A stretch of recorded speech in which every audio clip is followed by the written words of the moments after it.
Finalmente foi encerrada a reforma ministerial e ela terminou, na minha opinião, de um jeito muito satisfatório e também positivo para Lula e para o PT. Agora, os republicanos e o PP fazem parte do governo, aumentando a bancada de apoio do governo e facilitando as aprovações dos projetos econômicos tão importantes de Haddad. E no fim das contas, o PT conseguiu manter o Ministério do Desenvolvimento Social, o Ministério do Bolsa Família. Então, pessoal, foi uma reforma muito positiva, até o Alckmin foi mantido como ministro da Indústria, o que era o maior risco dessa reforma, e o Lula falou no discurso dele do 7 de setembro, nós temos que apostar na normalidade, nós temos que fazer diálogos para poder reduzir a desigualdade social no país. Na sua opinião, você gostou da reforma ministerial? Ela foi positiva, foi negativa para o Lula? Essa concessão com o Centrão te preocupa? E o que você acha da saída da Ana Moser? Deixe seu like se você curtiu a reforma ministerial e se inscreva no canal. Se você vê o discurso do Lula, ele é muito importante para nós entendermos a reforma ministerial e todo o mandato de Lula 3.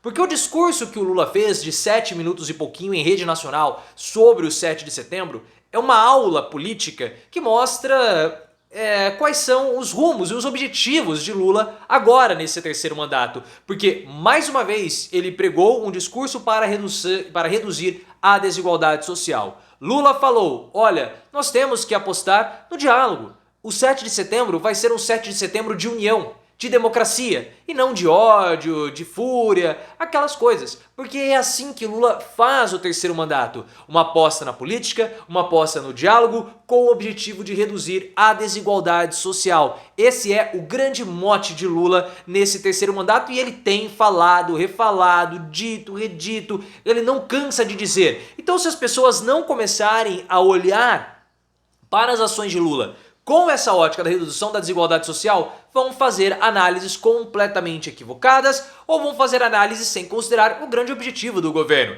E essa aposta do Lula tem dado certo porque saiu pesquisa do IPEC mostrando que a maioria da população aprova a forma de Lula governar, que é justamente essa. E essa reforma ministerial faz parte da forma de Lula governar. Nessa reforma que foi finalizada depois de muita negociação com o Centrão, mostrando que Lula não cedeu, ele colocou no Ministério dos Portos e Aeroportos o Silvio Costa Filho, que é do Republicanos, no lugar do Márcio França. E no lugar da Ana Moser, a ministra dos Esportes, entrou o André Fufuca, o Fufuquinha, do PP lá do Maranhão. Uma escolha de Arthur Lira. E a gente vai achar um pouco estranho por que o PP, que é o partido do Arthur Lira, que estava querendo o Ministério do Bolsa Família, se contentou com o Ministério dos Esportes. O Lula, de fato, é um grande negociador. Sim, mas nós temos que explicar o que está pegando. O PP está de olho nas apostas esportivas, porque esse Ministério dos Esportes é um ministério pequeno, mas vai ser turbinado com as apostas esportivas. E existe o interesse do Ciro Nogueira, do Arthur Lira e de outros integrantes do PP de liberação de cassino no Brasil. E uma forma disso acontecer é justamente com o Ministério dos Esportes, por isso o interesse nesse ministério. E como o Lula falou no discurso dele, o grande objetivo é justamente reduzir a desigualdade social. Muitos reclamaram com a saída da Ana Moser, do Ministério dos Esportes, houve uma certa chateação com essa situação. Juca Kfouri reclamou, outros jornalistas também, começaram a criticar, agora o Lula se entregou ao Centrão, aquela coisa toda. Mas como nós falamos, o Lula, ele aposta na política. E ele disse já várias vezes, nós não podemos ter medo de negociar. Se as pessoas quiserem conversar com o nosso governo para contribuir, vamos sentar, vamos contribuir. Se quiserem negociar o ministério, vamos negociar. E se a saída da Ana Moser, que não tinha partido, colocar partidos do Centrão e render a Lula 50, 40 votos para facilitar as aprovações dos projetos, ótimo, que seja, vamos. A gente entrega aqui, mas vamos ganhar aqui. Isso é política. Política é negociação. Política é encontrar meio termos. E foi assim que o governo foi criado. Foi assim que o arcabouço fiscal foi aprovado. Foi assim que a reforma tributária foi aprovada. Aqui nós criticamos inicialmente a reforma tributária. Pô, não vai mexer em nada nas pautas de esquerda, mas o Haddad estava certo. Porque se a reforma tributária passasse toda de uma vez, ela não conseguiria passar da forma que está sendo aprovada. Era importante desmembrar a reforma. E ela está conseguindo ser aprovada. E essa reforma ministerial é um passo super importante para que os projetos de Fernando Haddad sejam aprovados. Lula tirou Ana Moser, colocou o Fufuca, porque o Haddad ele vai passar por um momento de grande dificuldade a partir de agora. Porque todas as reformas econômicas que foram feitas até o momento no governo eram consenso. Até o próprio mercado queria que essas reformas fossem aprovadas. O próprio mercado estava reclamando com o presidente do Banco Central, o Campos Neto, por conta da Selic alta. O próprio mercado estava pressionando o Arthur Lira para o arcabouço fiscal. Mas o mercado não quer taxação de grande fortuna. O mercado não quer taxação de offshore. O mercado não quer escalonamento da tributação. Ricos pagando mais. É óbvio que não. Mas para o Lula enfrentar essa resistência do mercado, que é uma parcela ínfima da sociedade, mas muito poderosa, ele precisa fazer base no Congresso para evitar esses riscos com Fernando Haddad. E no fim das contas, essa reforma não foi ruim para o PT. Não, tiraram Ana Moser, tiraram também o Márcio França, que tá um chilique. Nossa, mas tá um chilique esse Márcio França? Cara, não, faça meu favor. O Márcio França é um nada em termos de política nacional e queria pleitear a vaga de Alckmin. Ora, tem que se colocar no lugar. O Márcio França é um nada, ele perdeu uma eleição ganha contra o João Dória, porque não soube debater com o Dória, foi derrotado para prefeito de São Paulo em 2020, ficou em terceiro lugar, ficou atrás do Boulos, depois ele acabou sendo derrotado de novo para senador, o cara só perde a eleição e acha que é grandão? Ora, coloque-se no seu devido tamanho. Fica dando chilique, fica postando foto, dando indireta por conta do Tarcísio? Não.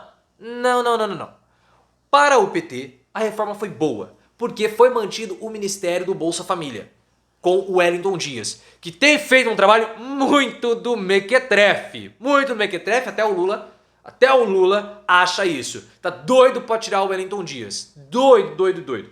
Mas por que o PP pedia a pasta do Wellington Dias? Por conta do Ciro Nogueira. O Ciro Nogueira, que foi ministro da Casa Civil do Bolsonaro, é do Piauí, o mesmo estado do Wellington Dias. Então ele queria enfraquecer o adversário local. Por isso que foi pleiteada a pasta do desenvolvimento social, mas ela permanece com o PT. Só que a grande questão dessa reforma, que, nossa, seria um erro imenso se isso acontecesse, era a saída do Alckmin, e Alckmin fica no ministério ainda bem. Alckmin bateu o pé com o partido e falou: eu fico no Ministério da Indústria. Ainda bem, porque Alckmin é um ministro super importante. Existem 3 ministros que o Lula não pode mexer de jeito nenhum: Alckmin, Simone e o Haddad. O Alckmin tem o papel de amortecer as relações do governo com a Fiesp, porque o Alckmin foi governador de São Paulo durante muito tempo, ele conhece todo mundo da Fiesp e ele tem uma boa relação com essas pessoas. A Fiesp que colocou o impeachment de Dilma na jogada. Então o Alckmin ele tem essa relação com o mercado muito importante. Além disso, o PAC, que é o Programa de Aceleração do Crescimento, tem uma parcela super importante na indústria, porque Lula aposta e acredita na reindustrialização para geração de emprego e redução da desigualdade social. E o Alckmin tem uma visão ótima para isso, o que o Márcio França não tem. Desculpa, França, você não tá. Você não tá para lixar o Joanete do Alckmin em termos políticos. Não tá. Não dá. O Alckmin tá aqui, o Márcio França tá ali embaixo e nem aparece na gravação. E o Arthur Lira também ficou feliz, né? Esse é um ponto importante porque o Arthur Lira, ele está de olho no ministério em 2025. Quando ele deixar de ser presidente da Câmara dos Deputados, não conseguir forjar o seu sucessor, porque tudo indica que ele não vai conseguir. Então o que acontece? O Lira, ele coloca o Fufuca, que o ministro tem 30 anos. Né? Coloca o Fufuca como alguém para esquentar a cadeira para em 2025 ele, Fufuca, sair para Arthur Lira assumir.